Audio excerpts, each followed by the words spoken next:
Vishnupadaya Krishna Prishtaya Bhutale Srimati Bhaktivedanta Swami Niti Namine Namaste Saraswati Deve Gaurvani Pracharine Nirvishesha Srinivadi Pashyatya Deshatarine Jai Vishnupadaya Krishna Prishtaya Bhutale Srimati Bhaktivedanta Swami Niti Namine Namaste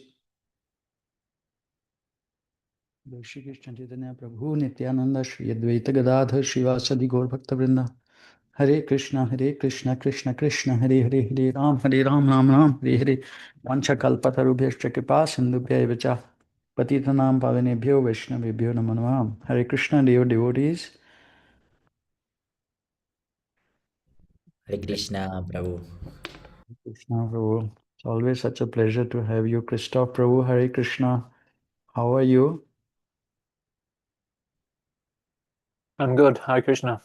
How is your wife Yeah. and Mirabai? Yeah, I mean, it's all right, you know. We just had a little tragic incident on the weekend. You know, one of our cat passed Oh, away, but otherwise it's okay. cat died. What happened? Yeah. Oh boy. But yeah, so and my wife was quite attached to her, so yeah. Oh, But other than that, it's all right. I see. One time dog had also died. One time it was a road. Also road accident. Yeah, same thing here. Oh, So we that's terrible. burnt the body. Mm. Gave her a lot of sprinkle a lot of Mm. seawater and like that. Poor, huh? Mm. Okay, Prabhu. But yeah, Hare Krishna. Hare Krishna. Hare Krishna, Louis Prabhu. Thank you for joining. You are in Nicaragua, I heard.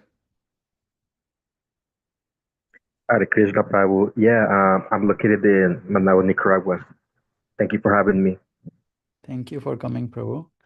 So we for last 1 year we discussed about Srila Prabhupada's Guru Tattva from Chaitanya Charitamrita mainly, and now we have gone to the next stage, which is to understand Srila Prabhupada more and have full faith in him from the scriptures, on the base seeing from the eyes of the scriptures, and we have been looking at how philosophically how he is Nitya Siddha, philosophically how he is Shaktivesh Avatar, and of course the Guru, Diksha Guru and Shiksha Guru also, main Shiksha Guru. So these three things are philosophically, without understanding that, it becomes difficult to be, get into transcendental devotional service. Otherwise we can practice devotional service, but it is tough. That's what we have been discussing. So now we have been going into Srila Prabhupada's pastimes from Srila Prabhupada's own words, from his Lilamrita as it is. One devotee had compiled many of Srila Prabhupada's statements all in together, Mukunda Prabhu, and I really grateful to him for that service. So we are able to hear from him about him. And of course, many times we have been discussing how taking Srila Prabhupada's words or what other people say about him at the face value may not be the right thing to do, because we have to see, Srila Prabhupada says, we have to see the internal workings to better understand the pure devotee, otherwise it can be injurious. So let's dive right into it. And the way we do it is people read and anybody can raise hand, and then we start discussing. Anybody can comment. This is not a lecture, it is a discussion. Srila Prabhupada talks about it. It's a Ishtagoshti. Even in classes, he says you should discuss Bhagavad Gita. It's not like we are Prabhupada that we can give a lecture.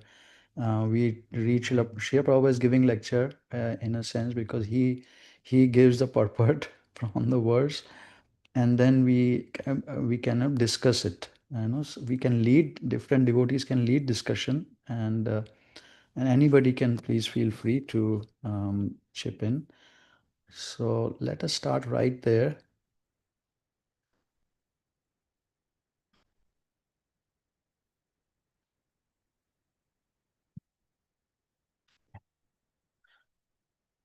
So Srila Prabhupada's pastimes, so this is what page number, it is 27. Let me go to how we see Srila Prabhupada's pastimes is from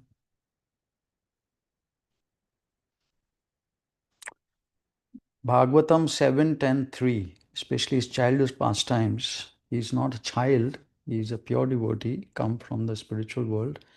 And we could read this again just to remind us that he is a Vaikuntha man, even as a child. So Srila Prabhupada writes in the purport, this is Prahlad Maharaj praying to Nrsingadev, and in that purport, Srila Prabhupada then writes, Bhakti Rasamrita Sindhu has given considerable discussion about Nitya Siddha and Sadhana Siddha devotees. Nitya Siddha devotees come from Vaikuntha to this material world to teach by their personal example how to become a devotee. The living entities in this material world can take lessons from such Nitya Siddha devotees and thus become inclined to return home back to Godhead. A Nitya Siddha devotee comes from Vaikuntha upon the order of the Supreme Personality of Godhead and shows by his example how to become a pure devotee. You will notice again and again Srila Prabhupada talks about how to become a pure devotee, which means this is the conclusion he is trying to convey to us. Anya Abhilashita Shunyam. In spite of coming to this material world, the Nitya Siddha devotee is never attracted by the allurements of material enjoyment. A perfect example is Prahlad Maharaj, who was a Nitya Siddha, a Mahabhagavat devotee. Although Prahlad was born in the family of Hiranyakashipu, an atheist, he was never attached to any kind of materialistic enjoyment. Desiring to exhibit the symptoms of a pure devotee, the Lord tried to induce Prahlad Maharaj to take material benedictions. But Prahlad Maharaj did not accept them. On the contrary, by his personal example, he showed the symptoms of a pure devotee. In other words, the Lord himself has no desire to send his pure devotee to this material world, nor does a devotee have any material purpose in coming. When the Lord himself appears as an incarnation within this material world, he is not allured by the material atmosphere and he has nothing to do with material activity. Yet, by his example, he teaches the common man how to become a devotee. Similarly, a devotee who comes here in accordance with the order of the Supreme Lord shows by his personal behavior how to become a pure devotee. A pure devotee, therefore, is a practical example for all living entities, including Lord Brahma. So it's pretty clear. All his activities are actually a personal example because he is not bound by the material energy, that he is bound to grow up in a body like we are forced. What is that? Dehino asmin yatha dehe kaumaram yauvanam jara tatha dehantar prapti. We are not bound to grow. When Krishna grows, Srila Prabhupada talks about it that he grows only till 16-year-old man. Even when he was 125-year-old on this planet, he looked like 16-year-old boy. So he stopped growing. Similarly, pure devotees also, they can also stop growing. Or just like the four Kumaras, 5-year-old boys, they stop growing. Nothing. So like that Srila Prabhupada could also, but to show a personal example, how to become a pure devotee, they enact these pastimes. So let us dive into what Srila Prabhupada is talking about. Last week we had done this Janmashtami thing. So from here,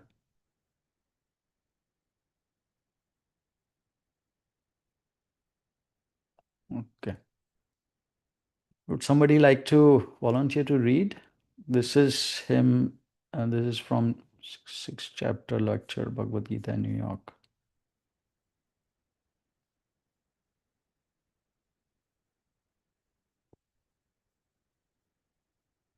Yes, Prabhu? Hare Krishna Prabhu. Krishna Kishore Prabhu? Yes, bro. So I could read. Sure, Prabhu. Hare Krishna. Okay, Hare Krishna. I shall say practically, for my whole life, I was fortunate to get birth in a very pious family, yes, My father was very pious man, and I wanted to imitate him in my childhood. Of course, our family was not very poor, but we were not very rich men. But my father was very pious man, so he was worshipping Krishna. So in my childhood, when I was 5 or 6 years old, I requested my father that, Father, give me this deity I should worship. So father purchased for me little Krishna, Radha, and he gave me, and I was imitating. Whatever foodstuff I was getting, I was offering to Krishna and eating. In this way, I got my life developed. And there was a temple in our neighborhood, so I was seeing the Krishna deity. Oh, I was thinking, I still remember. I was standing for hours together. So, in this way, practically, we can understand that these facilities are given by the Lord. The Lord is always prepared to give us facility. Simply, He wants to see that we are sincere. Okay. So would you like to comment on it? Anything? So Prabhupada is not saying how old he was there. Yeah, when I was 5 or 6 years old, I requested my father. So actually, you were mentioning, I don't know if it was last time, I'm not sure, that who can remember when he was a child. So it's very difficult to remember all these things, but Prabhupada is actually remembering. I was 5 or 6 years old, so somewhere Prabhupada said, yeah. I still remember I was standing for hours together. So same with Prahlad Maharaj. Since childhood, it's not that he was forced or inspired to do, but out of his own will, he was actually executing devotional service. So I was thinking, like some childs are also like worshiping the deities, like some devotees, like they have their sons, so their sons are also worshiping the deity and like that, and it's all good, but it's still like they need like some to be inspired to do such and such things. But I can see some particular things here that actually Prabhupada is the one who is asking, like personally, like if he were actually he was Krishna conscious all the time. So he was a very small child, and he's asking to worship the deity. Of course, like Prabhupada is also giving credit to his family that he was very fortunate to be born in such a family, but still, like it is out of his own will that Prabhupada wants to worship the deity.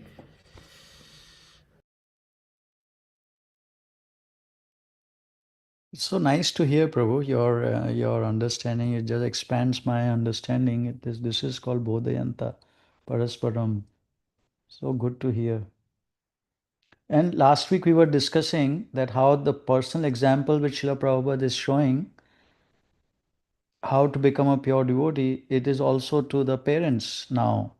How to become a pure devotee by doing the service to their children, not just the children becoming devotees, but how his father's example he is showing.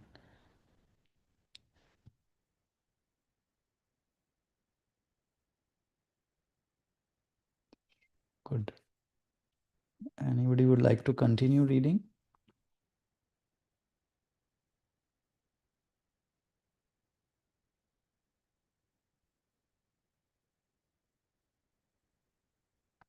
Anyone else?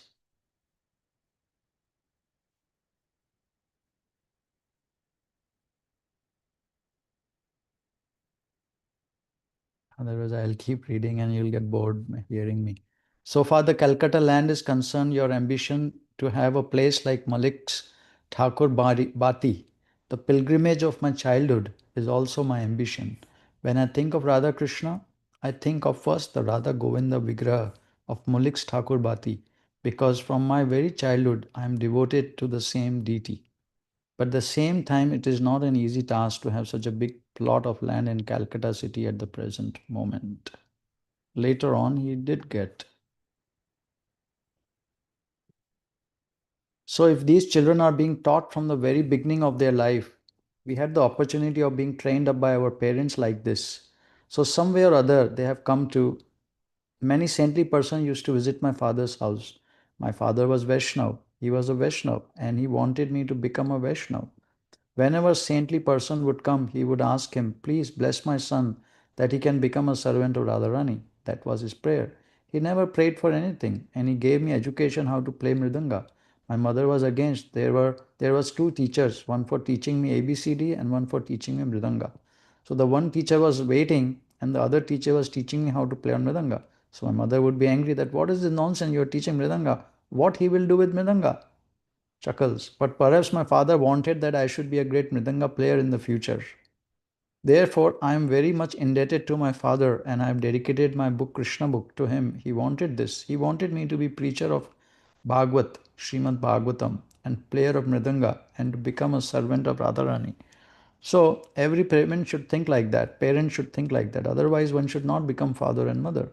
This is the injunction in the Shastra that is stated in the Srimad Bhagavatam, 5th canto. Pita na syat, janani na syat, guru na syat, swajano na syat. In this way, the conclusion is na mochayet yah samupeta mrityum. If one is unable to rescue his disciple from the imminent danger of death, he should not become a guru. One should not become father or mother if he cannot do so. From lecture in Dallas, March 3, 1975. So this raises a question because we have seen many parents thinking of this instruction that this one should not become and that one should. So every parent should think like that to make devotees as preachers of Bhagavad, servant of Radharani. So many children we have seen, they kind of force the children, like they kind of take them in the direction and they put all these expectations on the children. Any thoughts about that?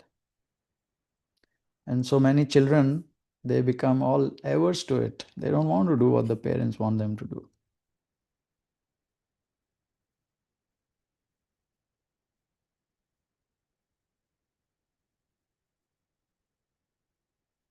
Who all have, yes, Prabhu, Krishna Kishore Prabhu. Yeah, so my understanding is that not all children are going to be preachers because you need to have that tendency. So while you were reading, I was thinking the importance of Gurukula, like Prabhupada mentions, Gurukula, Vanashrama College.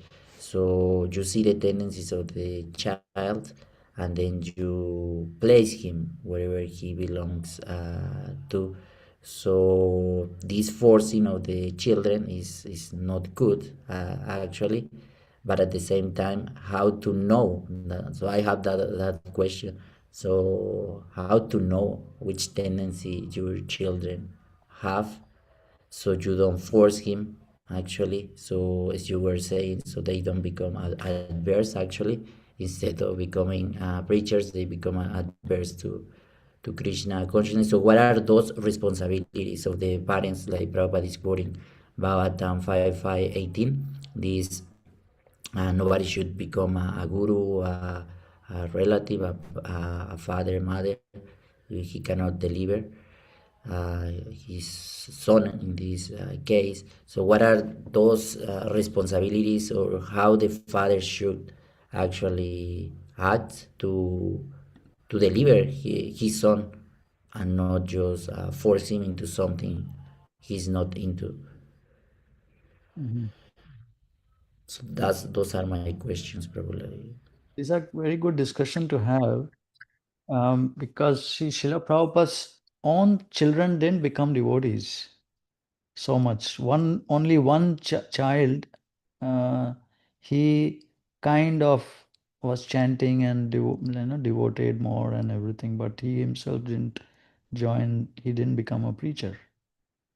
And some of his grandchildren have become devotees. Couple of them, they are like full-time devotees in Mayapur. You know. So one could say, through his personal example, what is he teaching? I mean, this particular thing, whether he himself was like, this is the criticism, a couple of criticism which I've heard for Srila Prabhupada being voiced by people is that one is that he told us to tell to make children devotees. We didn't know anything. He told us like that. So that's why we were telling children. And then later on, children became averse to the Krishna consciousness. That's Srila Prabhupada's fault. That's not my fault. I was just following his instruction.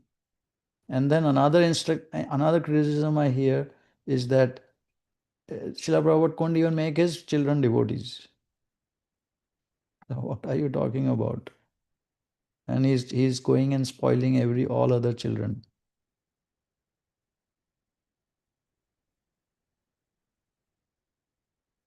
Let's discuss this.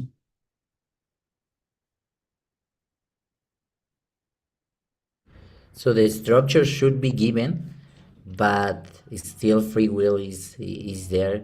So like the background is given to the children, but ultimately like they will decide. But what is that background or that training to be given to children? Because at the end you cannot, like many people also criticizes about religion, that parents are imposing this religion to children, but actually a children is always imposed, like they are sent to school where they are imposed some nonsense things. So at the end you should like impose something, but at what level, so they don't take it like adverse. Like I got experience in some temple where some small kid, like 4 or 5 years old, was being forced to wake up for Mangalarati, take shower before 4 a.m., like that. So at the end, her mom and herself, like the child, were like totally adverse to Krishna consciousness at some point. So what background should be, like what structure should be, so children can be raising Krishna consciousness.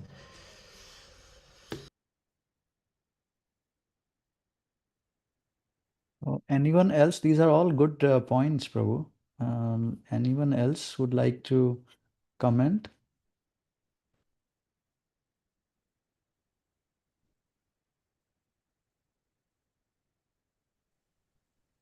So, to the point where it's where people have the argument that how come that Srila Prabhupada's own children are not really evolved into, or at least show that they were devotees. I mean, we know that there seemed to be always a struggle between him and his former wife, where she even, if I remember correctly, started to sell his Bhagavatam to buy tea. That was a story, I think, Yeah. if I'm not mistaken. So you never know, right? So it's like he had stated, okay, father and mother should be like this. So if only the father, or if only one of both is trying to teach some devotional knowledge, then of course it's hard, right? And I mean, in his case, obviously the father had his wife under control, or at least had so much influence over the children that it was easy, or it was successful. And Srila Prabhupada, as he writes, feels like indebted to his father.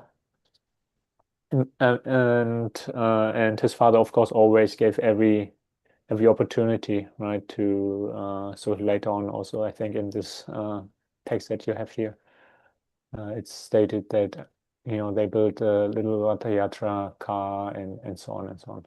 All these every devotional activity was fully supported by the father, at least.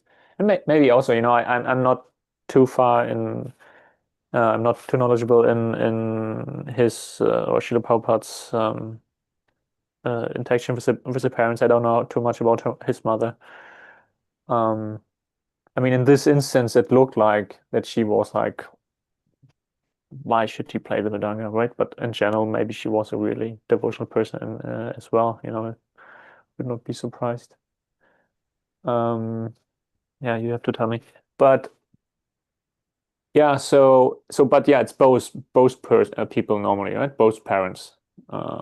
Otherwise, it's harder in the family. And so to counter the argument, like if you, of course, have like a mother who's really, really against everything, and they don't really work as a team, then of course it's much harder, right? So the family has to be, it's always like by example, right? So if the family unit is intact, then it's much easier for the children to follow, right? Otherwise they see, oh, there's a struggle, and then it's like on an emotional platform, and okay, I like my mother, or I'm more attached to my mother, so then I follow what she's saying, or for whatever reason, right? So that's not really an argument. It's more the argument for that Srila Prabhupada still just followed his guru. So that's actually more important than here. So even basically sacrificing his own family in that sense, right? So he was like, okay, if you don't follow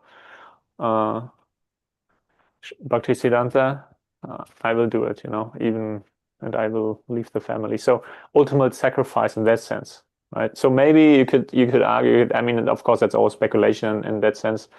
But if everything, like, oh, you have a wonderful family, everyone is devotional, so then the need to leave the family and really join Sanyasa order is not really there, right? Because then it's like, yeah, everything works out. You know, we build temples together as a family, and in that sense. So in that sense, also probably was what is that? You know, advantage. You know, prerequisite basically for Srila Prabhupada's pastime. You know, preaching pastime to really happen.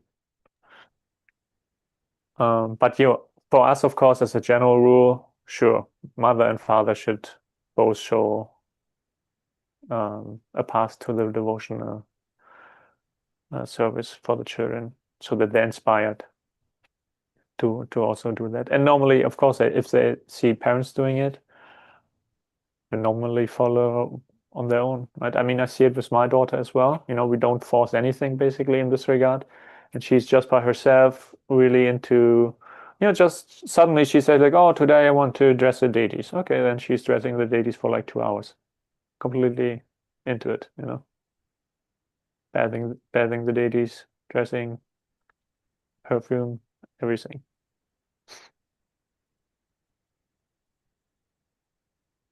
Yeah. Very good, Prabhu. This is so basically Srila Prabhupada is showing by example through his own life that nothing is perfect. Even though we try so much desire parents would have, and following this instruction, I mean, he knows this, that one should not become father or mother if one cannot deliver. And his own children, his own family. I mean, this is a big pastime, no? Because as you are rightly saying, that if the parents, father and mother, both are not practicing properly and helping in the same purpose, then it's very tough for children to also follow. It becomes more and more tough. So the husband and wife both have to compromise and work with each other as a team, not leave one. But one could argue Srila Prabhupada didn't bring his wife together. That's the argument I hear. That he went into Guru's, fulfilling Guru's order, and didn't bring his wife together, and that's why the children didn't become devotees, because they saw all this rift happening. And Right, but I mean, we also know, right? So as it is said in scripture, if a devotee becomes successful, or if there's a devotee in the family line, like so many generations in the past and so many generations in the future will be basically automatically delivered, just because they have this personality in the family line, right? So if I said like, okay, basically, right, so just from our material point of view, you could say like, yeah, he sacrificed the welfare of his family in the sense that, I mean, he just followed the guidance and the order of the spiritual master, but of course benefiting the family as well, right? So materially, okay, maybe materially they were like, oh, why is our father such a spiritual person? Could he not just become like a big businessman to give us a, wonderful material life? Of course, like everyone else. But from a spiritual platform, I mean, they had the jackpot, right? Even if they didn't understand it, or it appears so, you know. But as it is also, it's just the circumstances that are needed for the lila to, because the lila is always also, it is, there needs to be kind of a logical pathway, right? Normally in every lila that we see. So it's not that it's, I mean, maybe sometimes some things are, also illogical.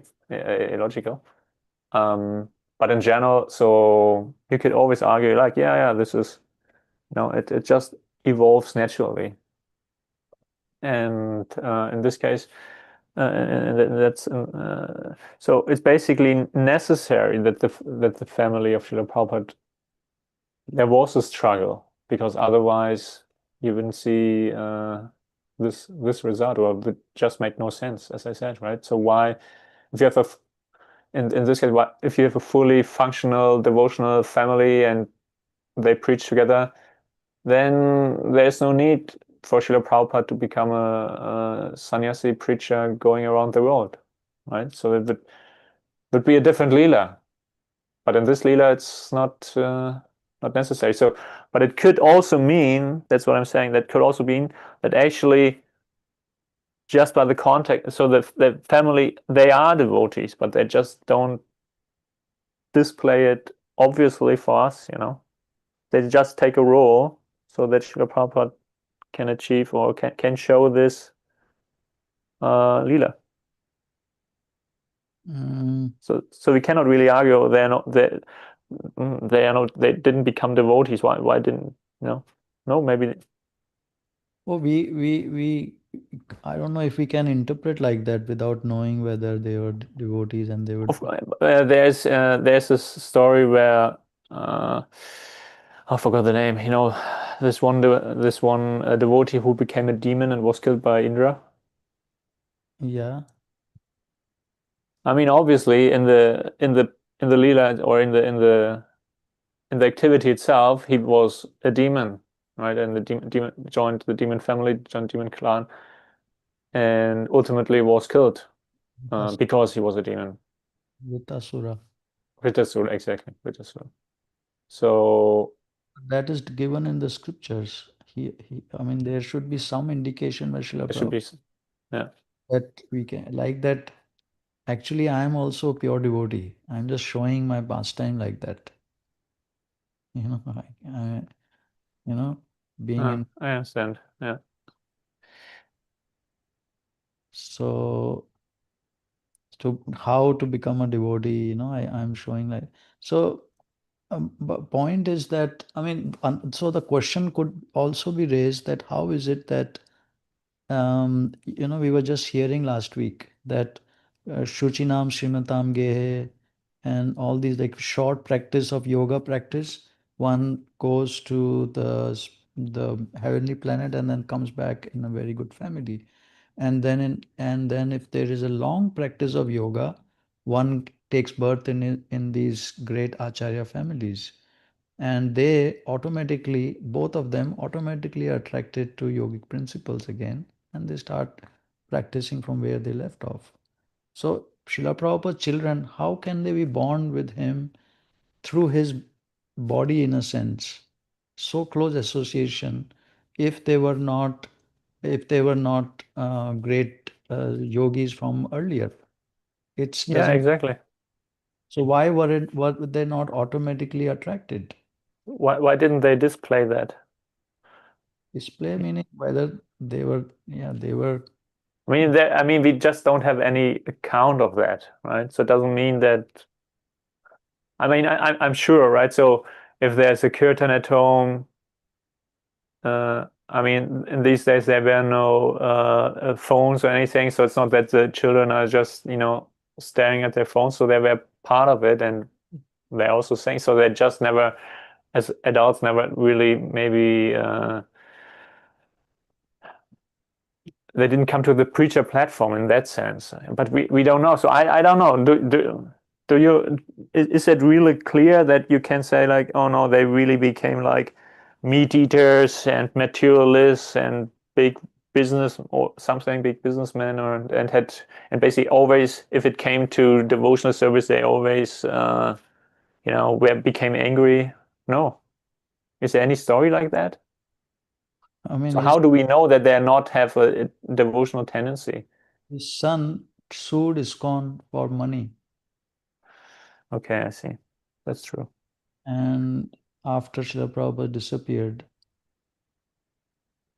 and he was paid then because he said, "This is my father's property. I have to get some portion of it, inheritance." Yeah, that's true. Leo Prabhu. So we don't know. I mean, Leo Prabhu, you were saying something. Hare Krishna Prabhuji, all glories to Srila Prabhupada, and was pronounced. Um, what I was, what I was actually just came into thought was in the Bhagavatam, wasn't there a king or like other Nitya Siddhas that had offspring, had children that came out, I guess, unbearable or with certain tendencies. I remember there was a king that actually stated that it was actually he came to realization it was actually a blessing that his children came out to be, in that state, so they could go back to. It would be easier for him not to be attached to his children. I forgot the pastime for that one. I'm not trying to say that that Srila Prabhupada's children were abominable, but I was just curious about that, and also with Srila Prabhupada's Leela as well. If I'm not mistaken, Srila Prabhupada was close to taking a second wife, Yeah. and so like his father pleaded him not to, um, for many reasons, especially based upon the possibility of attachment. So it was like Krishna's arrangement. If not, maybe in the second wife there would have been attachment towards the wife and more attachment towards the children in some type of degree or fashion. So these are things that came into mind. I don't know if you could possibly elaborate on that and correct me. Or, yeah, This is good input. point that you're bringing, Prabhu. Yeah, please go on. No, no, so it was just that it's hard for me to say Krishna Prabhu was making many valid points. So just I guess the main question was examples of other Nitya Siddhas in the Bhagavatam and Shastra that the offspring was came out completely contrary to the qualities of Nitya Siddha.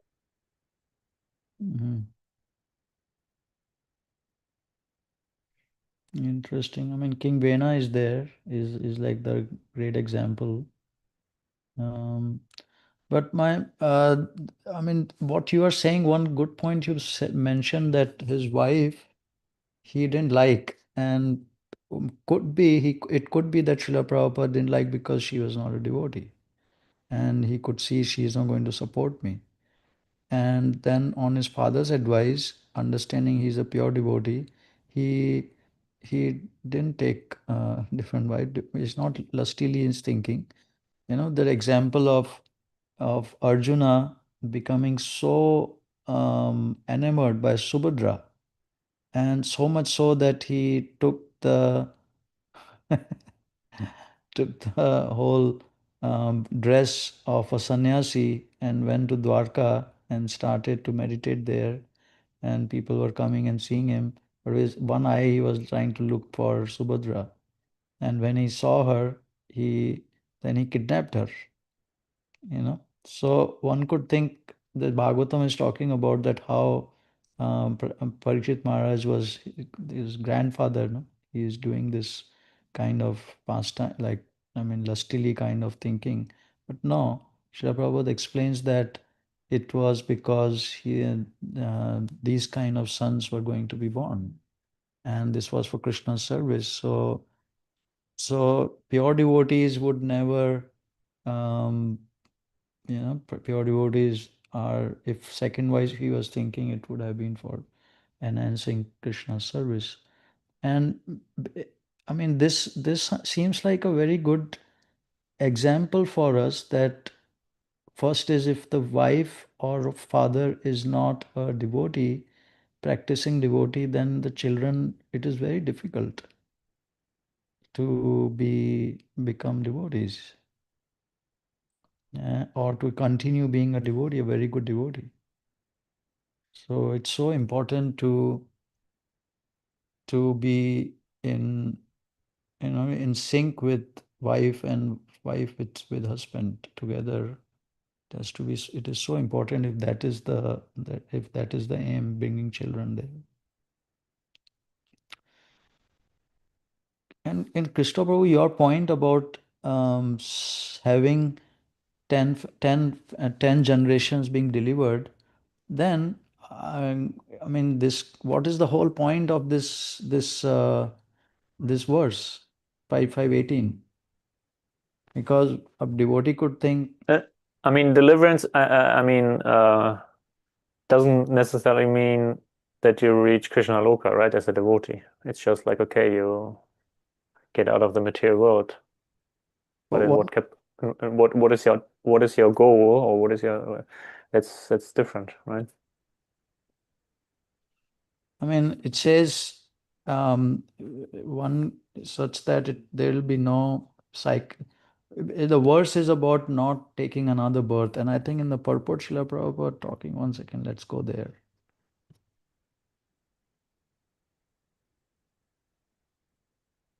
I mean, One could say I'm going to deliver all my family, so I don't need to bother about training them, working with them. right. I mean, the question is always, are these verses always meant like absolute, right? Or are they more like inspirational verses?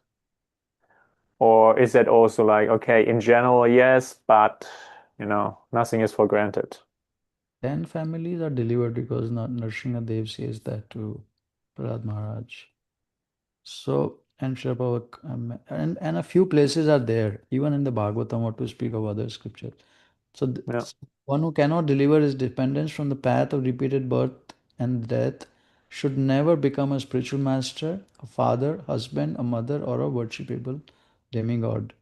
There are many spiritual masters, but Rishabdev advises that one should not become a spiritual master if he is unable to save his disciple from the path of birth and death. Unless one is a pure devotee of Krishna, he cannot save himself from the path of repeated birth and death. Tyaktva deham punarjanma naiti mameti so Arjuna. 4.9. One can stop birth and death only by returning home back to Godhead. However, who can go back to Godhead unless he understands the Supreme Lord in truth? Janma karma chame divyam. We have many instances in history illustrating Rishabdev's instruction. Shukracharya was rejected by Bali Maharaj due to his inability to save Bali Maharaj from the path of repeated birth and death. Shukracharya was not a pure devotee. He was more or less inclined to fruitive activity, and he objected when Bali Maharaj promised to give everything to Lord Vishnu. Actually, one is supposed to give everything to the Lord because everything belongs to the Lord. Consequently,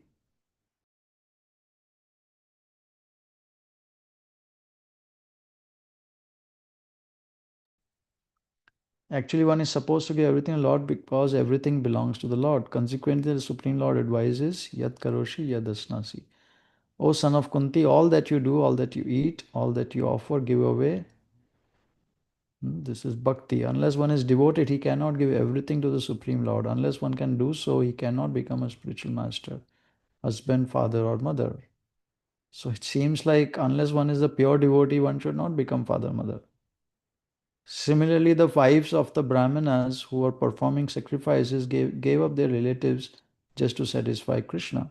This is an example of a wife rejecting a husband who cannot deliver her from the impending dangers of birth and death.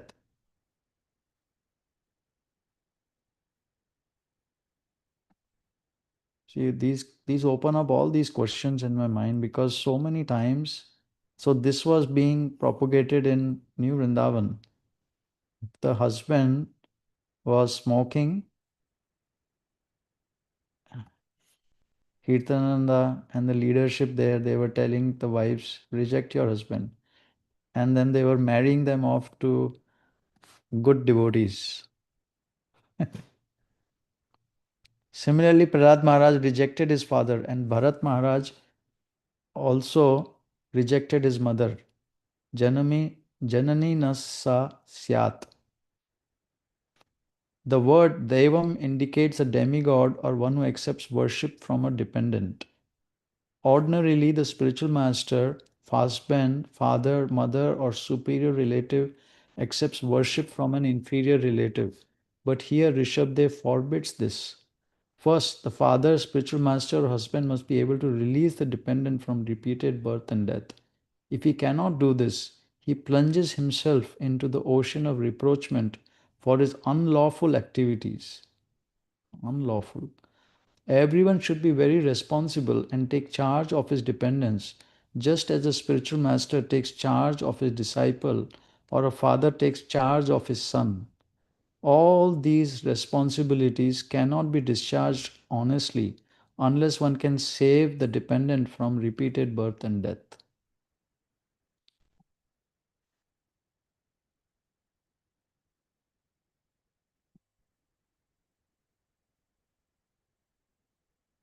A lot to discuss in this.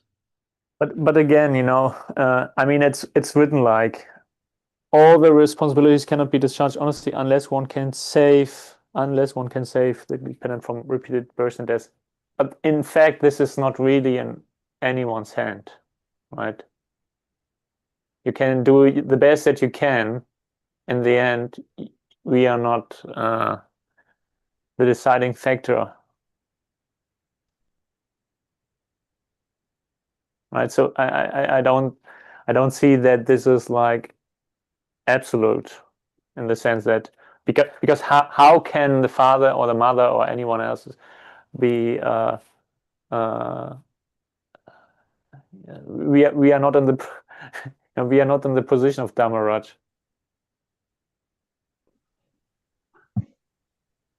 Hare Krishna, Prabhu. Pradyumna Prabhu.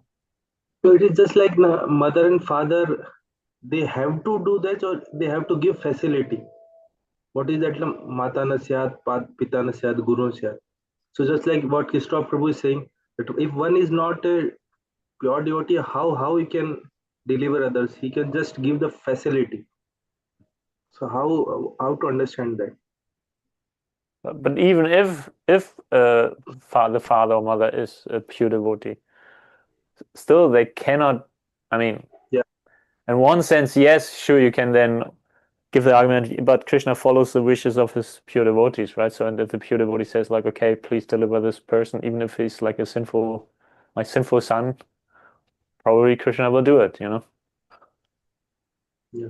In one lecture, Srila Prabhupada says that Suchinam Shimatam Gehe. This is also fall down, just like if one cannot complete in one life, then there is a chance, just like if you get the next birth, then the Janm Aishwarya Shuta Shribi. This will become like it will allurement. He can just go away from the. That is also the one. Mm-hmm. Yes, so this is a good question, whether it means giving facility, performing duty, or actually delivering. So delivering can only be done by Krishna. We know from this verse, Devi Esha Gunmayi Mama Maya Durataya Mamayeviya Prapadyante. Maya metam tarantite. So Srila Prabhupada writes in the purport that only Krishna or his bona fide representative can release. So what does this mean then?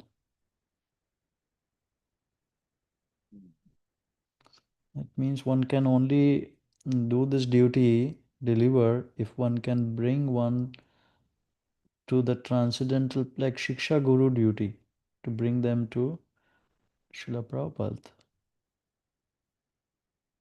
Place them in. So that much, see, whatever we also know when we are preaching, so that's the whole point, no? That we provide help them in any way possible to get them to this platform of transcendental devotional service where they are able to now be situated with Srila Prabhupada and Krishna in the heart, and we are not needed. I think, Prabhu, that is what it means, this thing. All Shiksha Gurus. Srila Prabhupada writes in this purport, no? Where Suniti was delivering, gave this thing. Let me get there. What is that verse 4? I had a quick question, brother. Huh? I had a quick question. So at the time of death, if someone forgets Krishna, but then remembers, let's say, a relative, father or mother, in this case with Srila Prabhupada's children, at the time of death they forget Krishna, but they have the blessing of having an authority exalted as Srila Prabhupada. So by, I guess, if they remember their father, Srila Prabhupada, uh, there will be some type of benefit for the afterlife. Would that be correct? I mean, actually, Srila Prabhupada's they were all delivered. Yeah, I imagine so. I'm just trying to speculate the process.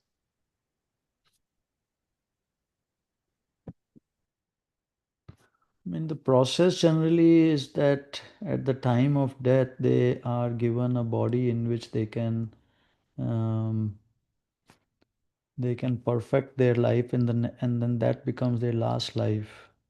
They don't generally go directly. I was thinking about the Ajamil pastime, but in this case, it would be maybe reverse the roles where the son or daughter, um, their father. Mm-hmm.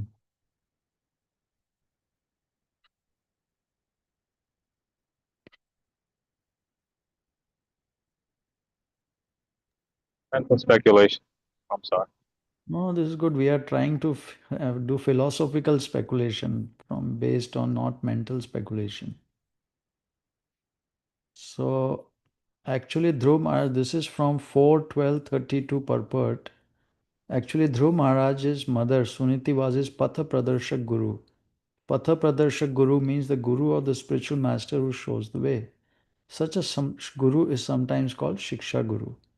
Although Narad Muni was his Diksha Guru, initiating spiritual master, Suniti, his mother, was the first to give him instruction on how to achieve the favor of the Supreme Personality of Godhead. It is the duty of the Shiksha Guru or Diksha Guru to instruct the disciple in the right way, and it depends on the disciple to execute the process. According to Shastric injunctions, there is no difference between Shiksha Guru and Diksha Guru. And generally, the Shiksha Guru later on becomes a Diksha Guru. Suniti, however, being a woman and specifically mother, could not become Dhruv Maharaj's Diksha Guru. So this is how we understand all these other spiritual masters which Srila Prabhupada is talking about. These are under the category of Shiksha Guru. And Shiksha Guru's function is to bring everyone to Bhajan Kriya and then help them to get to Nishtha platform. Because one at Nishtha platform is on transcendental devotional service. And Srila Prabhupada is able to, I mean, they can take guidance directly from Srila Prabhupada. So, so I would wager meaning I would propose that this, what the duty of the parents is to be themselves situated on the transcendental platform, being on minimum diksha, nishtha, and then bring children, help children, bring use giving all the facilities from like Garbhadan Samskar onwards to the facility around the house with wife, children. All this is a whole sacrifice they are supposed to do, such that this can happen, that the children can then accept Srila Prabhupada and come to transcendental devotion service. That's how they do this delivering. What do you all say?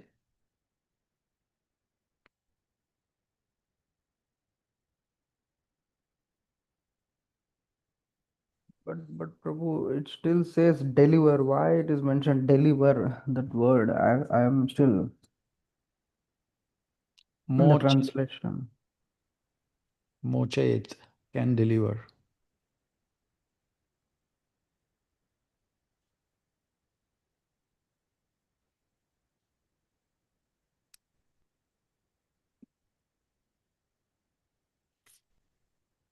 And Shabbat directly saying delivering is only if one becomes a pure devotee, unless one understands the Supreme Lord in truth.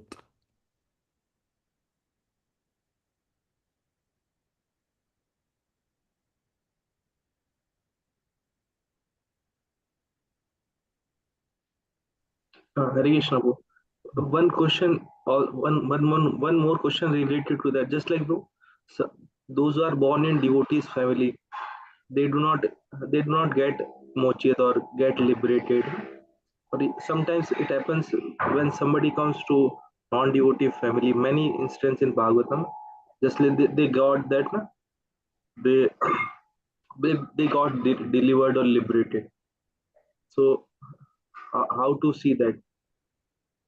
Or we can say in just like in our Krishna conscious society, many devotee parents, their children, they are not practicing, and many others, they are coming from reverse condition, but somehow they are able to continue that thing. So what, how to understand that?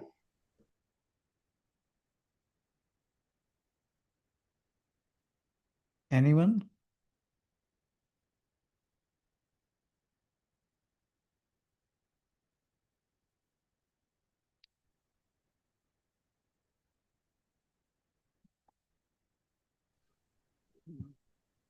Yeah, I will try with just like many rules are acting just like this is one rule that when one yeah, suchinam shimitam ge, sometimes when get the mercy of a pure devotee, he glance them, or somebody just hear the kirtan, so by anything he can just pick up the thing, just like it is Krishna consciousness is dynamic, it is not stagnant that one rule will work.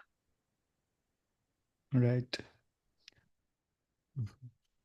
I mean, this makes the only, when it says we should take the direct meaning of deliver, that is right. But other instructions of Srila Prabhupada, they are like of Rupa Goswami, Srila Rupa Goswami, Nectar of Devotion, talking about how to deliver. Is like this, where one accepts a Diksha Guru, and then there are Shiksha Gurus, Sadhus. Krishnadas Kaviraj Goswami is saying.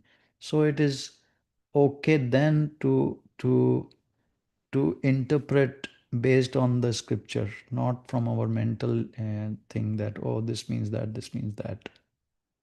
So Rancho Prabhu, when it says deliver, that we should always take the direct meaning as we have been discussing. But we can't take the direct meaning here because we cannot deliver. Every father, if only then he can become a father if he can deliver, which is a pure devotee according to the Devi Esha Gunmai verse. That means there will be only pure devotees, parents. So that is not, um, that is not the correct interpretation. No? So that means we have to look for scriptures of how this is to be interpreted, and should be interpreted such that they become proper Shiksha Gurus. I mean, also we see here it's like you should not become, basically indicating the verse already indicates like, of course, everyone becomes husband, mother, and even a spiritual master or demigod, but they should not actually become. So so it underlines the qualification, but at the same time gives like room for the current reality, right? So just again, it's like inspires everyone to become a pure devotee. I mean, before they take a role, because it's such a responsibility. but we can't become, no? Even if you're pure devotee, we can't deliver unless Krishna. Sure. The only Yeah. who can deliver actually is Krishna, or directly Krishna or his representative. Actually, Srila Devi Goswami, actually he says the word representative. Right. If you yeah. So it can only be done by a Diksha Guru. We cannot do it, even if you become pure devotee. So I would think this verse is telling us, all the father, mother, everybody, to be the proper Shiksha Guru, to bring dependence to Srila Prabhupada, like really be situated, fixed in the Nishta platform. Because that is all we can do. After that, it is Srila Prabhupada is easily able to, like without much obstruction of Maya, one is able to practice.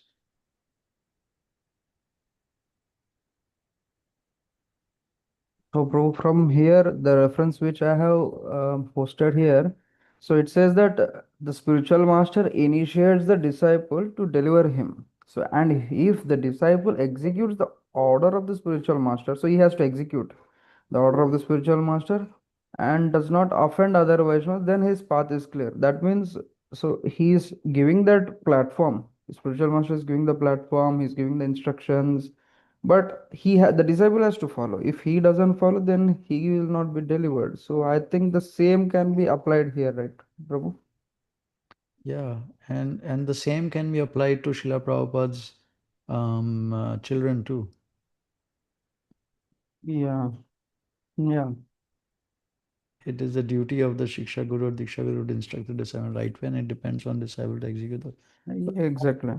The point is that the instructions will not be effective if they themselves are not following them. So then one cannot say, oh, I gave the instruction, they didn't follow.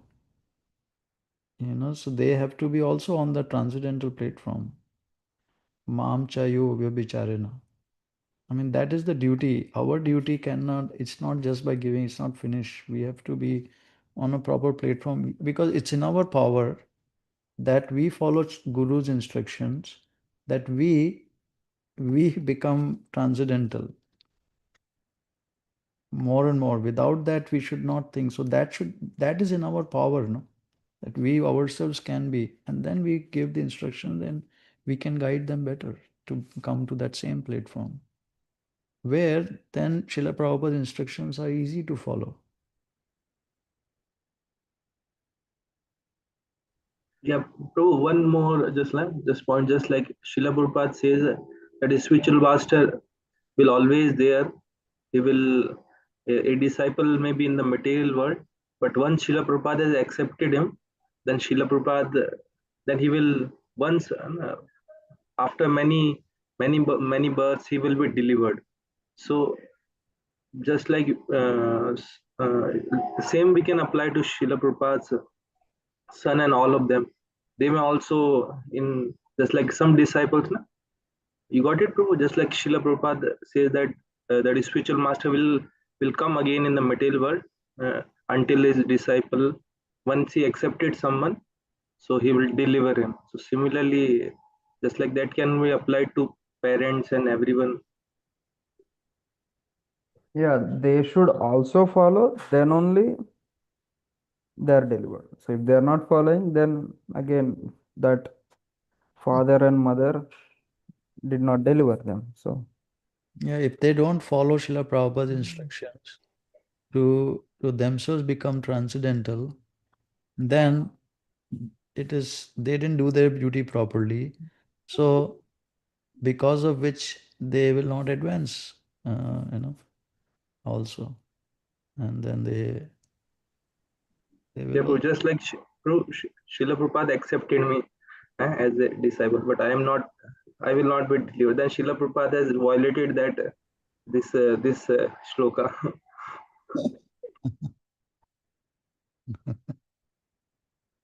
So it depends on the disciple to execute the process. So that means we have to be following to to do our duty and giving right instructions and following.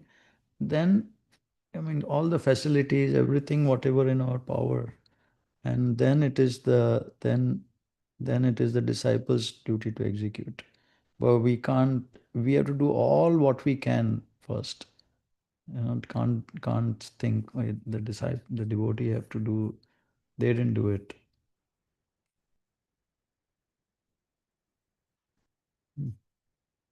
So all these things. Then let's come back to this point. Now that philosophically it becoming a little clearer. So let's come back to the point of all these criticisms of Srila Prabhupada. So first criticism, let's say that he didn't even deliver his children. What is he talking about to other children? So we can say that first he was talking about his wife was not following, and he even wanted to get another wife to to do service to Krishna, of course. So, and under the instruction of his guru, his main guru, his father, he didn't accept that. So he accepted that this is what Krishna wishes, that my wife will not be following, and I'll be showing the example of a household life where wife does not follow, and then see what happens to children. Or wife is following and the husband doesn't follow. It's the same thing, and much more than. So that is one example he is showing. Second example, as Christopher was saying, that he took sannyas, and that sannyas. But my question to you was: see, Lord Chaitanya also took sannyas from a good household. His mother was so much loving, his wife was so loving, and still he took sannyas. So sannyas could have been done from any stage of life, but it is for our example, that when devotees, we are trying to do everything we can, and then we land up for whatever reason, previous attachment, past karma, exam, whatever, past wife, we land up with a wife who is not a devotee, then it will be very tough in the home. Or wife not having a husband, then or a good devotee husband, then it will be very tough. And then at a certain time of life, one should leave that family, not before, till, not like in the middle when children are growing up and they need you, and the family intact. But once the children are grown up, then especially the eldest son, is if there is one grown up taking care, then one should leave and focus on executing the instruction of his one spiritual master, rather than continuing on in that life. Like Karda Muni was, because as soon as Kapil Dev Muni was born, he went out. But that was a good family already. She was a devotee, everything. But still he left. Why What you is the age? of sons? Oh,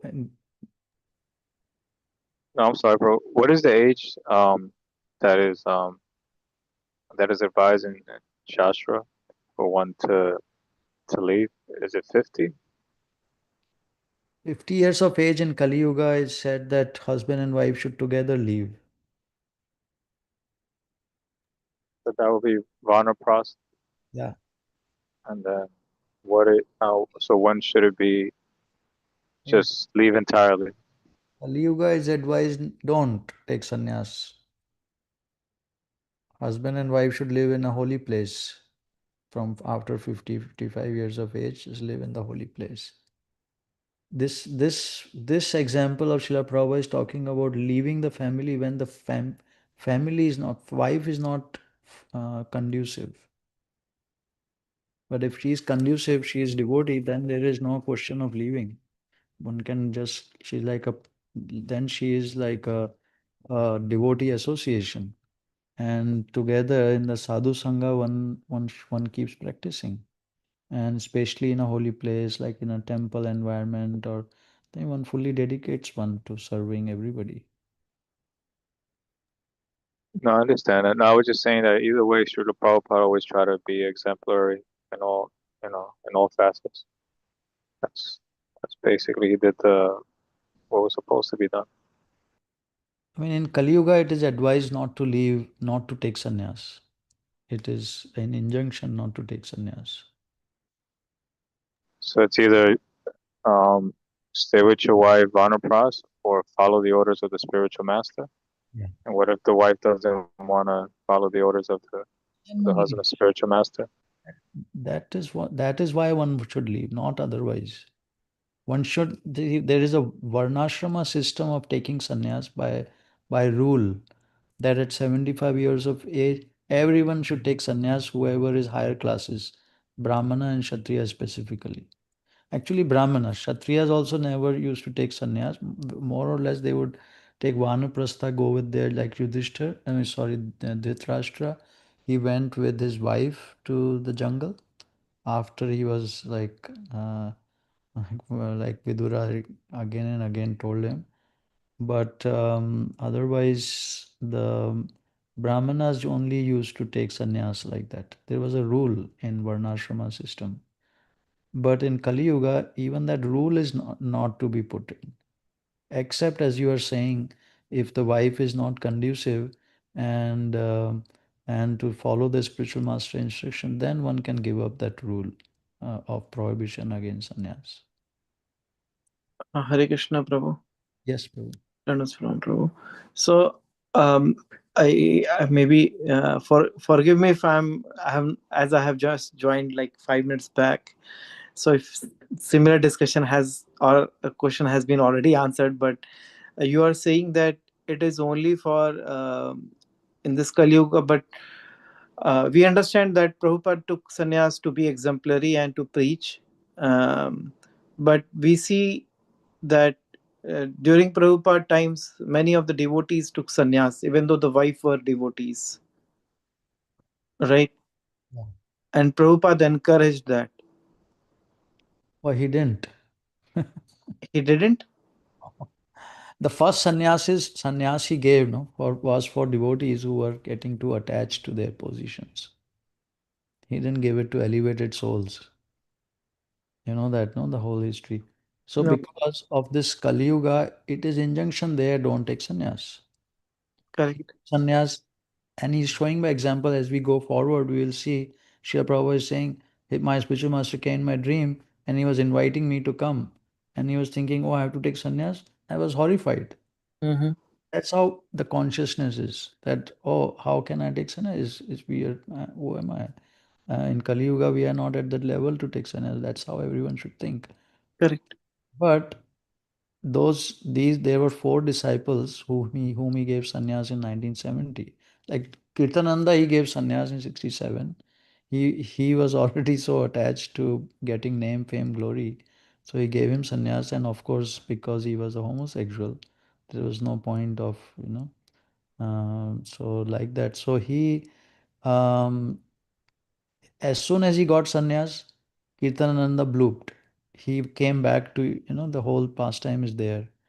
Pastime Srila Prabhupada, not Kirtananda's pastime. That Srila Prabhupada said, okay, take sannyas and go to England and preach. And instead of going to England, he took Srila Prabhupada's money to buy the return ticket, and he came back to New York and wanted to be like the leader of everybody. And because Srila Prabhupada is India, now he can take over. So now then they finally rejected him, and Srila Prabhupada was so upset that this guy is doing like that he took sannyas from me, and he even took a certificate, sannyas certificate from him. And she was so disgusted that this guy took from me certificate like that, but he has lost all connection to the parampara. And he started preaching all these things about no shikha, robes, tilak, all these things. Srila Prabhupada can't do preaching to the whole country and like this with all these things. So many nonsense things he started spewing. So Srila Prabhupada says he has no connection to the parampara. Whatever he speaks is nonsense. And that was the first sannyas. Second instance when he gave sannyas to these four disciples were when they even locked Srila Prabhupada in the room, and they became so envious of him, which was in 1970. Brahmananda, Garga Muni, Vishnujan Maharaj, and Vishnujan at the time, and Krishna Das, and they became all were scheming, and they were saying Srila Prabhupada is like God, and so that we could also become God in the final sense. And Shiva was so upset with the whole thing that he gave them sannyas because they were all ingrained, like especially Brahmananda and Gargamuni were like the temple presidents and the leaders of East Coast and West Coast, which was the main movement at that time. So they kind of thinking we control the movement, and they got corrupted by his god brothers from Achyutananda is like that. So Shiva gave them sannyas and said, now you go out and preach. He kicked them out of ISKCON in a sense. He did kick them out of ISKCON and he said, go out and preach and get purified. So they both, that's how they became. And the future later on, our Tamal Krishna, he had such a nice wife. Everything was going on good. And he just pressured Srila Prabhupada to give him sannyas. Because he was in India, he's so competitive guy, all these people who were from his time, Vishnujan especially had become sannyasi. They were close friends. They were living naked on the tree like that in San Francisco, all these while back, 67. And now this guy has become sannyasi, is getting respect, and I'm not getting respect. So he pressured Srila Prabhupada to give him sannyas. You know that? And in Jaipur, then Srila Prabhupada gave him, and then he told him to go out and preach and so many things. Hamsaduta also, same, my God, such a nice wife, Himavati Mataji. And he pressured Srila Prabhupada to give him sannyas because of all this competitive mentality. So it's not like Prabhu that these people were giving sannyas because Srila Prabhupada encouraged them. It is like a temporary measure to encourage them because of these material tendencies were heavy. Okay. Yeah. See, actually, Prabhu, these things we are not aware of, like all these facts that how the sannyasas about like various devotees. We know that Prabhupada gave sannyas to Tamar Krishna Goswami, Hamsuta Goswami. So we are not aware of what actually happened. How? So is there a place where we can find all these details, or you have been hearing and understanding for a while? That's the reason you have it. So your friend were Chaitanya Prabhu, he Uh-huh. going through all the letters of Srila Prabhupada. He keeps Yes. telling, Yes. this is how I learned first from Srila Prabhupada's letters. Okay. And then gradually from different places, just picked up. So that's why actually it is not even required to, like, as soon as we say Prabhupada did that, and we lose all our intelligence sometimes. And Okay. because Srila Prabhupada is saying, no, in his Bhagavatam purports, who should get sannyas, why should get sannyas. Let's forget one, I mean, for the time being meaning like whatever Srila Prabhupada did personally in his pastimes, we can't take that as the principles. Those are applications for time, place, circumstances. So they are not whole absolute truth in a sense of that now we can use them as principles for future. See, so they are applications of the absolute truth principles. They are also part of absolute truth because Srila Prabhupada is doing it, is implementing them. But so many circumstances, candidates, so many things are different. So when one applies something, that doesn't become a principle for all time, place, circumstance, all people like that. Agree, Prabhu, that it does not become principle, but you know, we also learn, right, that Guru teaches by example. What does that mean? So Guru is the one who is instructing as well as teaching by example also how to do devotional service, right? Yeah, but So, to that disciple, sorry, to that disciple. to that particular disciple. You see, so because when he gives certain instruction to one devotee, it is for that devotee, or to those particular group of devotees who are there at that same time, if they fall under the same category of devotees, let's say. But it is not there for all time, place, circumstance, unless he Not a says, general instruction you are talking. It is specific instruction meant for yeah. that particular junction. So when he gives sannyas to one devotee, that is for that person. When for others now we cannot take because we have to take the principle what he is saying in the scriptures, in his purports. He himself is saying like that. Mm, Who should get sannyas? Why should get sannyas? All that we were discussing in Kali Yuga, one should not take sannyas. All that is also he is given. No? correct. Yes. So let's. I mean, even if we don't know what Srila Prabhupada did, this thing, when people say Prabhupada said that, and we make our conclusions and convictions around those we need to replace with from the purports because we replace them with the principles in Mm, his purports.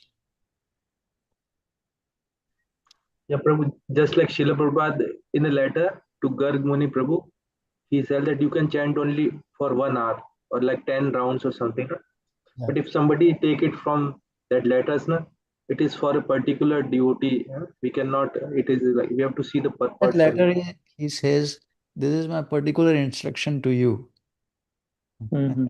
tries to even qualify there also because devotees are so much like this that they'll try to pick up from any concession from any place. We are all like that, no? This is then this is opening another Pandora box, that why so many sannyasis now in this con movement. See, first of all, see, this is the principle according to what we have heard from Srila Prabhupada is like this, that in Kali Yuga, the Varnashrama system of taking sannyas after 70 to 75 years is forbidden. That is the first principle, Varnashrama. Now, Correct. the sannyas is described as the Vaishnava sannyas, which can be at any age, actually. Mhm. Varnashrama principle of sannyas means that there is a body also changes in such a manner that at that age it is good to do it. So we kind of follow that. Vaishnava also could follow that kind of a body, mental consciousness type of uh, age time to take sannyas because it is favorable. Before that, it may be dangerous. So, but Varnashrama sannyas is mandatory for Brahmanas. Vaishnava sannyas is not mandatory. It is Mm. only for expanding or preaching. It is not for personal development of consciousness like the Varnashrama sannyas is. Yeah. So that is the first principle of Mm. sannyas. Second principle of Vaishnava, what Srila Prabhupada did was sometimes he was because of all this culture which happened because of this personal motivation of people and this Srila Prabhupada trying to remove their attachments by giving them sannyas for the time being and expanding the mission. That we can't apply like that because what happens is when Vaishnava sannyasis when they fall down they are allowed to go back to the previous varna also. Not so the varnashrama sannyas. You know, Vaishnava varnashrama sannyas is like if one goes back, it is written that it is like drinking one's own vomit.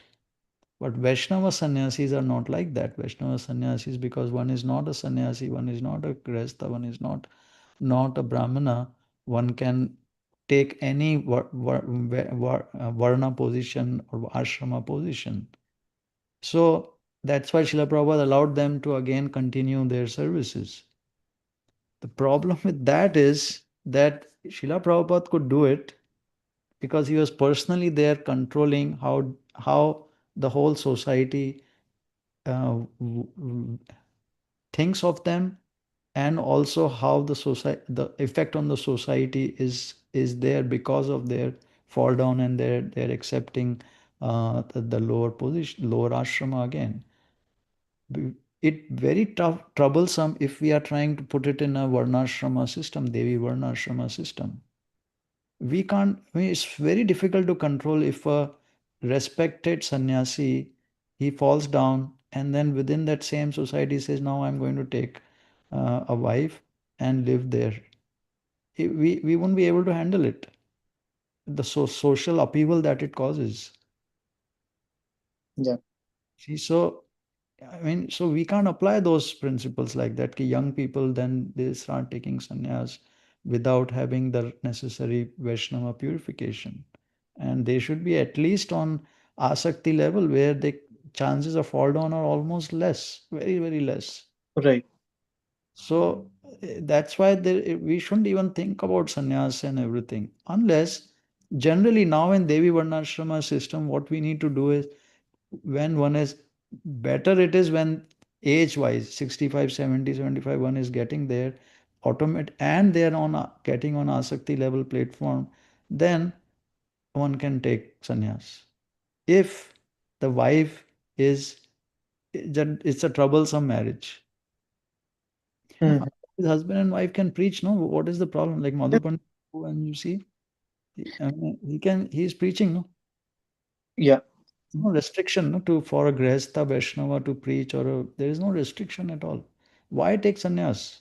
So then raises another question, right? Like so many brahmacharis, they take sannyas. They're already in ashrama, living living a sannyasi life only, no?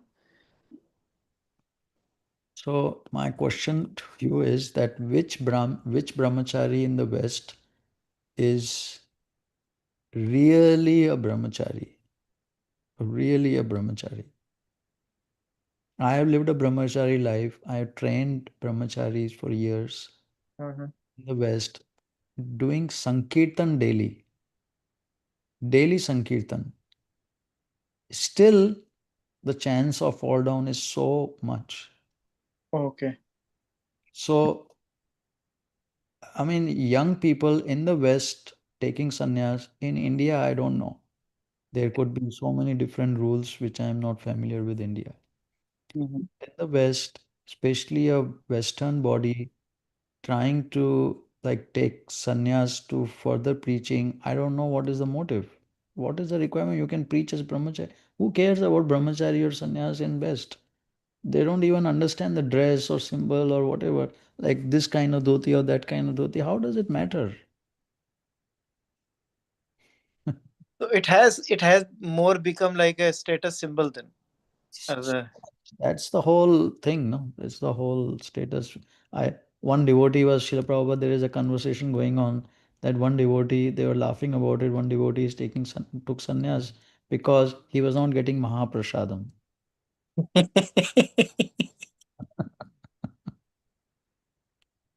Srila Prabhupada, that's why he's actually banned no more sannyas. Mm. But that also I don't take it as final. Because Srila Prabhupada, when he that is because in his purport he has told what is what is not. So if the conditions are not there, why take sannyas? But the conditions are there, then take sannyas. It's there in the scriptures in Vaishnava sannyas when the wife is against you and or wife is not there and one is free to preach and then the society is like Chaitanya Mahaprabhu, he took sannyas so that he could get respect from the society people. That's Yes. the only reason one would take sannyas. If Mm. in a society it is required, but in West, meaning who will give more respect to a sannyasi or brahmachari, or for that matter, nobody. Correct. When situation arises like that, at that time one could take sannyas when the society demands it. This is all within the Indian people preaching. That's why they try to do that, try to, taunts marne ke liye. But there is no need. So Stoka Swami Maharaj also taken a sannyas. Yeah, so in India, they must have felt the need for it. Okay. He's a very good devotee. All that is what we are doing when at a certain age, when one is at a high platform of Krishna consciousness, and wife is not there, or he's a brahmachari, real good brahmachari, and then the society needs it. By preaching will become better. All these conditions are there. That time one can and a devotee shouldn't even be feeling, why should I take sannyas? He should be so much like Srila Prabhupada example. We says later on, I was horrified. That is how one should be thinking. I should be horrified. That example one should follow. Otherwise, it's in Kali Yuga, it is said one should go to a holy place, husband, wife, and live there and practice Krishna consciousness together.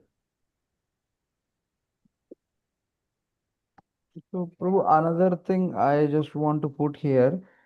So sannyas, like, so we don't know, like, many places, so many devotees have taken sannyas, they have fallen in ISKCON.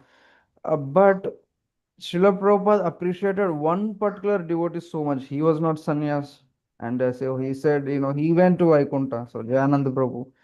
So Prabhu, how do we understand? Like Prabhupada also mentioned, like, just take the example of Jayananda Prabhu. Everyone should follow the example of Jayananda Prabhu. So maybe Prabhu, you take one extra session or maybe two sessions to just speak about this. So what exactly is Prabhupada speaking? What exactly we need to learn from Jayanand Prabhu? How we have to follow this? Maybe just not for this. Maybe take few more sessions separate for this, Prabhu. I'm Should very invite interested. devotees who have more understanding. Some devotees have even written one book on Jayananda Prabhu.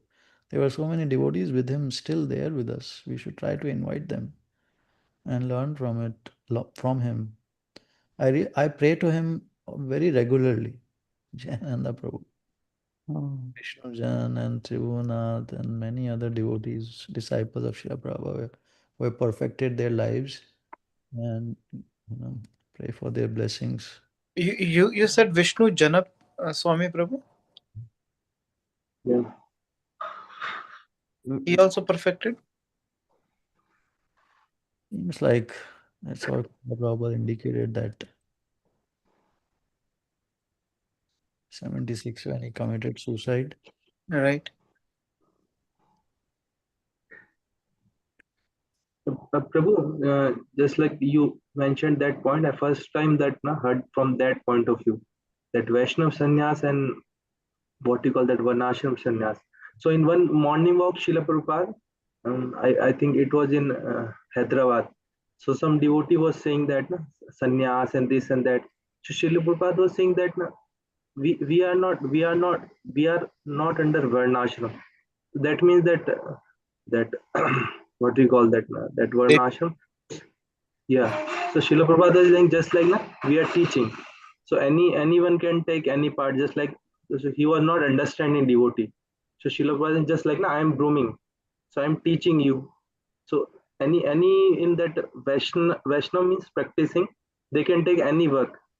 So how to connect that thing? Just like you as you told that it's sannyas is not that kind of sannyas that Vedic sannyas, Vedic varnashram. So that is the thing that anybody can take any part. So you told that in Indian, anybody can preach like a grasta if his wife is very okay. The same thing he can do like that, unless it is required. It is required. He can do in any place. I mean, the example, if there is if a Vaishnava sannyasi, by becoming a Vaishnava sannyasi, one is able to preach better, then we adopt it. If otherwise, what's the requirement? What is the need? That's all. It shouldn't cause more trouble, no? And becoming a sannyasi, what's the point?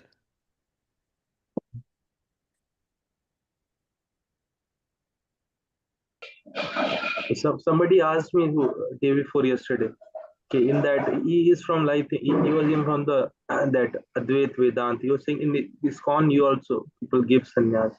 Then I just I do not just told that just for preaching purpose, unless it is and it is that na that Ashwamedham Gavalambam it is not in Kali Yuga Panch Vivarjye. So just for preaching purpose. Na? So how to understand that or more understand that for preaching purpose? And Srila Prabhupada gives the example of Chaitanya Mahaprabhu. That for preaching purpose, he took sannyas at 24 years of age, not at 75 years of age. That's the principle.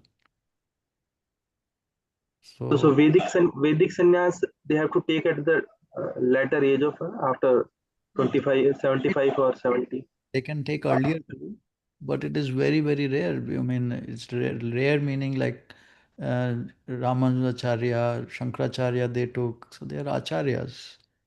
Generally, it's very rare because the chances of falling down are so much.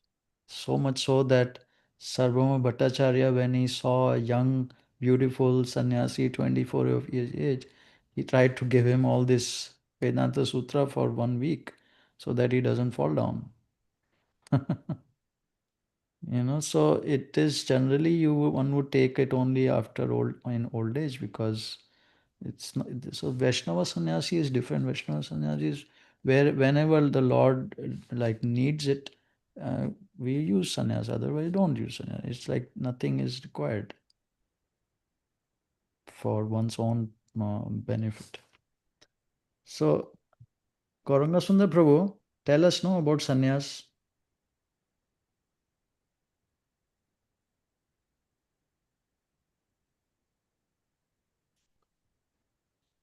Hare Krishna. Hare Krishna is Gaurang Sundar. I think he is that forward. Yashodanand. Gauranga Sundar Prabhu. Okay. So Leo Prabhu, thank you for the nice following and imitating are not on the same level. That's correct. Thank you. Good topic you brought up of sannyas. So, And Prabhu, I'm sorry to interrupt again on the same topic because actually I was reading. I just wanted to. I was just looking. Na? So, Prabhupada actually did mention that if a person is following the rules, he must take sannyas also. There's a statement I read where is it from to it is. So this is from Bhagavatam, Canto 3. Let's bring it up. Hold on 1 second. Chapter 24.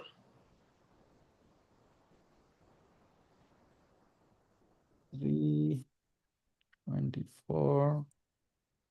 Okay. Text number 35.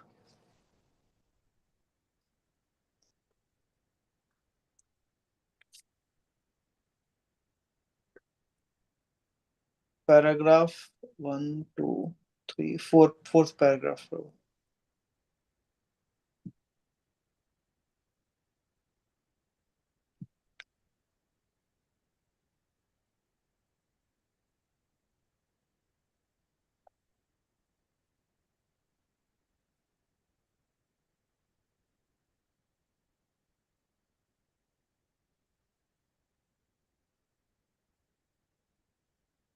Text 24. Mm-hmm.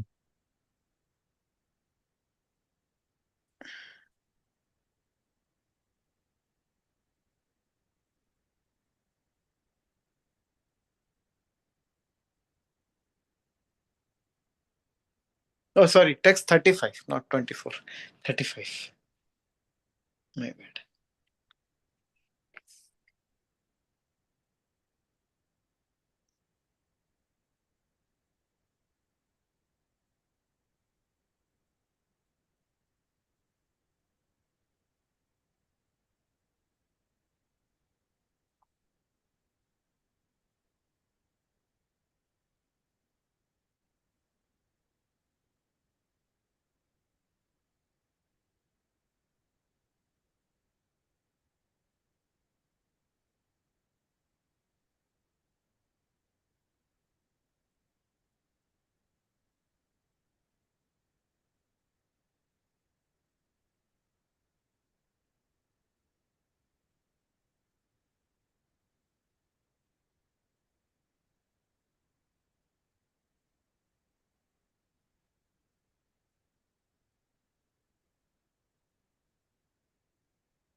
"34 is today I have something to ask from you, who are the Lord of all living entities.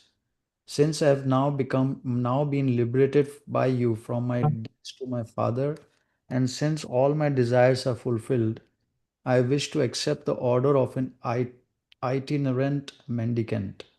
Renouncing this family life, I wish to wander about, free from lamentation, thinking always of you in my heart. Purport. Actually, sannyas or renunciation of material household life necessitates complete absorption in Krishna consciousness and immersion in the self. One does not take sannyas, freedom from family responsibility in the renounced order of life, to make another family or to create an embracing transcendental fraud in the name of sannyas. The sannyasi's business is not to become proprietor of so many things and amass money from the innocent public. A sannyasi is proud that he is always thinking of Krishna within himself. Of course, there are two kinds of devotees of the Lord. One is called Goshti Anandi, which means those who are preachers and have many followers for preaching the glories of the Lord, and who live among those many followers just to organize missionary activities. Other devotees are Atmanandi or self satisfied and do not take the risk of preaching work. They remain therefore alone with God. In this classification was Kardama Muni. He wanted to be free from all anxieties and remain alone within his heart with the Supreme Personality of Godhead. Parivraja means an itinerant mendicant. A mendicant sannyasi should not live anywhere for more than 3 days. He must be always moving because his duty is to move from door to door and enlighten people about Krishna consciousness. The personality of Godhead, Kapila said, whatever I speak, whether directly or in the scriptures, authority in all respects of the world. For Kardamuni was to leave his family life to completely engage in the service of the Lord, but since he knew that the Lord himself, as Kapila, had taken birth in his home as his own son, why was he preparing to leave home to search out self-realization or God realization? God himself was present in his home. Why should he leave home? Such a question may certainly arise. But here it is said that whatever is spoken in the Vedas and whatever is practiced in accordance with the injunction of the Vedas is to be accepted as authoritative in society. Vedic authority says that a householder must leave home after his 50th year. Pancha Shorthavam Vanam Vrajet. One must leave his family life and enter the forest after the age of 50. This is an authoritative statement of the Vedas based on the division of social life into four departments of activity: Brahmacharya, Grihastha, Vanaprastha, and Sannyas. Kardama Muni practiced yoga very rigidly as a brahmachari before his marriage, and he became so powerful and attained so much mystic power that his father Brahma ordered him to marry and beget children as a householder. Kardama did that also. He begot 9 good daughters and 1 son, Kapila Muni, and thus his householder life was also performed nicely. And now his duty was to leave. Even though he had the Supreme Personality of Godhead as his son, he had to respect the authority of the Vedas. This is a very important lesson. Even if one has God in his home as his son, I am not going to leave. One should still follow the Vedic injunctions. It is stated, Mahajano yena gata sa pantha. One should traverse the path which is followed by great personalities. Kardama Muni's example is very instructive, for in spite of having the Supreme Personality of Godhead as his son, he left home just to obey the authority of the Vedic injunction. Kardama Muni states here the main purpose of his leaving home while traveling all over the world as a mendicant. He would always remember the Supreme Personality of Godhead within his heart and thereby be freed from all the anxieties of material existence. In this age of Kali Yuga, sannyas is prohibited because persons in this age are all Shudras and cannot follow the rules and regulations of sannyas life. It is very commonly found that so-called sannyasis are addicted to nonsense, even to having private relationships with women. This is the abominable situation in this age. Although they dress themselves as sannyasis, they still cannot free themselves from the four principles of sinful life, namely illicit sex life, meat eating, intoxication, and gambling. Since they are not freed from these four principles, they are cheating the public by posing as swamis. In Kali Yuga, the injunction is that no one should accept sannyas. Of course, those who actually follow the rules and regulations must take sannyas. Generally, however, people are unable to accept sannyas life, and therefore Chaitanya Mahaprabhu stressed Kalau nashti eva nashti eva gatiranyata. In this age, there is no other alternative, no other alternative, no other alternative than to chant the holy name of the Lord. Hare Krishna, Hare Krishna, Krishna Krishna, Hare Hare. The main purpose of sannyas life is to be in constant companionship with the Supreme Lord, either by thinking of Him within the heart or hearing of Him through oral reception. In this age, hearing is more important than thinking because one's thinking may be disturbed by mental agitation. But if one concentrates on hearing, he will be forced to associate with the sound vibration of Krishna. Krishna and the sound vibration Krishna are non-different. So if one loudly vibrates the Hare Krishna, he will be able to think of Krishna immediately. This process of chanting is the best process of self-realization in this age. Therefore, Lord Chaitanya preached it so nicely for the benefit of all humanity.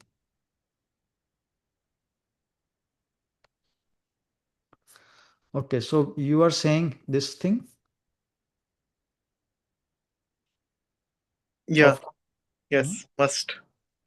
So this is clear, no, from what we read the whole thing, that Kardama Muni followed all the rules and Yes. regulations. Person must follow. No? Means actually follow. Then he must also Fine. So following. He also must take sannyasa. So that is another understanding. Na?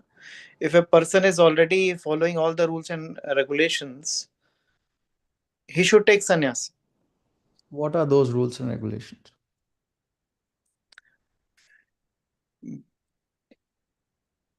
That Prabhupada will define those rules and regulations. We did, no?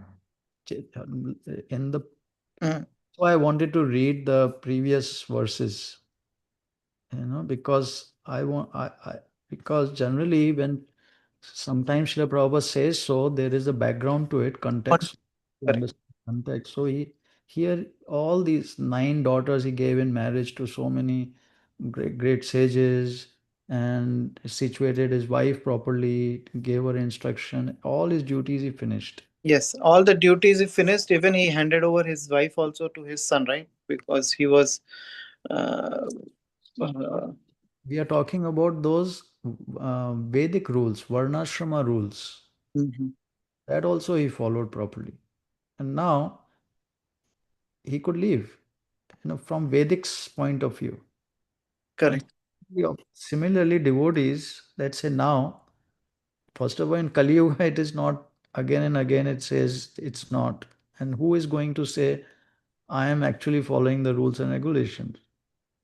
Mhm. No. So let's say in the case of, we take example of our Stoka Maharaj, those rare devotees who are following the rules and regulations, they don't have a wife, and and that's what we are talking about. They should be on, like they can't fall down again, no? Like this whole thing Srila Prabhupada talks about, one cannot make a business out of. Correct.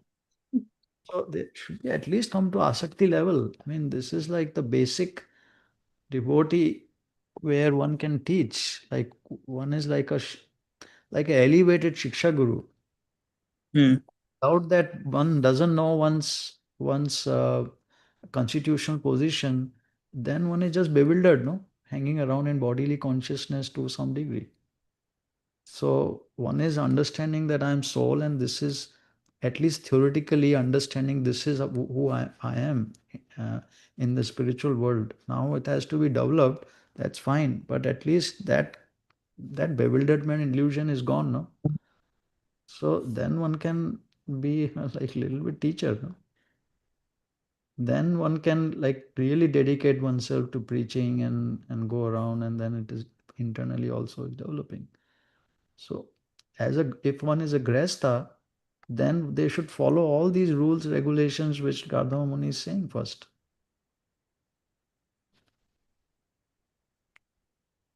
I mean, these are very rare thing. See, very rare.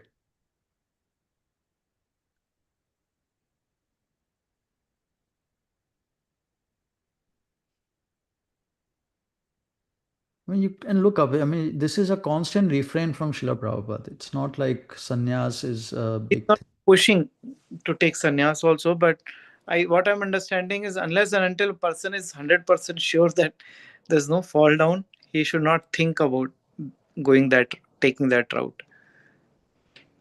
True, but what's the point? What is the And use? yes, it should not become a status symbol that I mean, to it's receive like awe and reverence for it. matter, no? If one is thinking status symbol, that means there is all this material contamination. Then why one is even thinking of sannyas? No, like other devotees should understand that. What is this here? Yeah. Prabhu, I drop. Sorry. We'll also finish. Very good discussion. Yes, Dimna Prabhu. Just two things. First thing is like 18th chapter. That 18th chapter of Bhagavad Gita. So it is name is like conclusion renunciation. So in that that Arjuna first is asking, I want to know. I desire to know what is sannyas.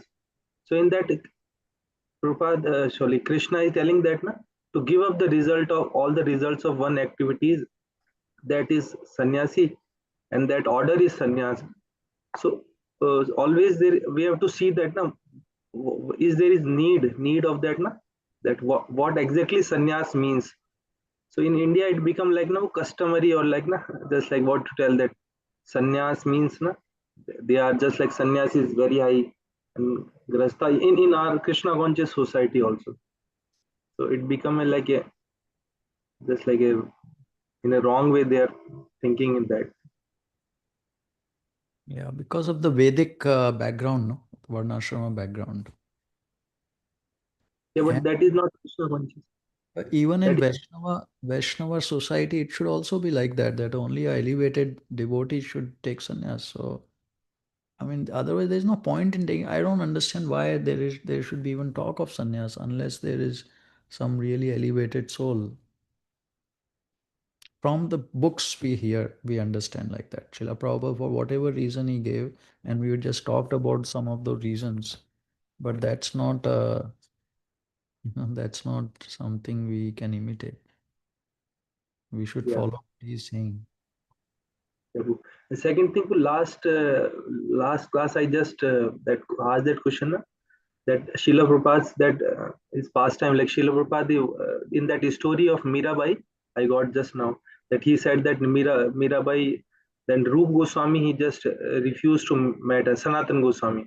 Then after that she told that everybody is woman. Then Sanatan Goswami met. One story is that in one another place Srila Prabhupada I could not find it. I will find that Srila Prabhupada think why Sanatan Goswami will deny that because in that what in Braj everybody is coming to him and talking. Then why will they will just deny Mirabai to talk to him? It is in Chaitanya Charitamrita in a purport. Srila Prabhupada is explaining that this thing, that these are all rumors spread by people. It's not that Okay, he meant. which one from the both one? Which one is rumor? With the purport that we don't find anything like the this thing that he would refuse. But that story is there, no? That Srila Prabhupada story Mirabai. Yeah, I you don't. I, just look up. Srila Prabhupada says actually it is not verified. Why would he refuse? okay.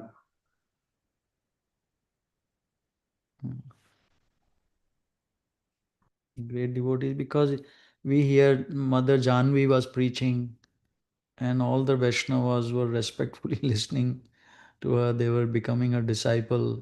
It's not like Vaishnavas understand this soul in the Mataji body is just like it's a pure Vaishnav. So then there is no discrimination like this kind of material classification or material thinking in the based on body. Sanyasa or this and that.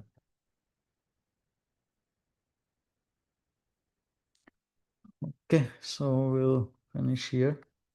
A very good discussion again today on Srila Prabhupada childhood. I mean, this we need to discuss more on all these criticisms of Srila Prabhupada about that he couldn't change even his family members, so he took sannyas and all this whole thing which needs more thinking over, and then again next week we'll again go through it. So one more point I'll forget. Just like Srila Prabhupada, he generally says Shripad that Shankaracharya. Srila Prabhupada every time use that word, but in somewhere in the third canto lecture or in that purport, Srila Prabhupada is saying that he is telling rascal or something like to Shankaracharya. So how to see that thing? Shankaracharya rascal? How? Yeah, I don't know. I will share. Philosophy rascal, not Shankaracharya himself is not rascal. Yeah, Yeah, yeah. share it. We'll read it and see. I also conveyed that thing only. I don't. I just say Srila Prabhupada always he used Shripad Shankaracharya. He may be telling that to the philosophy, not to the. I will share that with you. Same with the Lord Buddha also. Okay. Hare Krishna. Please share it in the chat. Hare Bol. Vanchakalpatarubhyascha kripasan vijayavachapatitanam pavanebhyo Vishnu.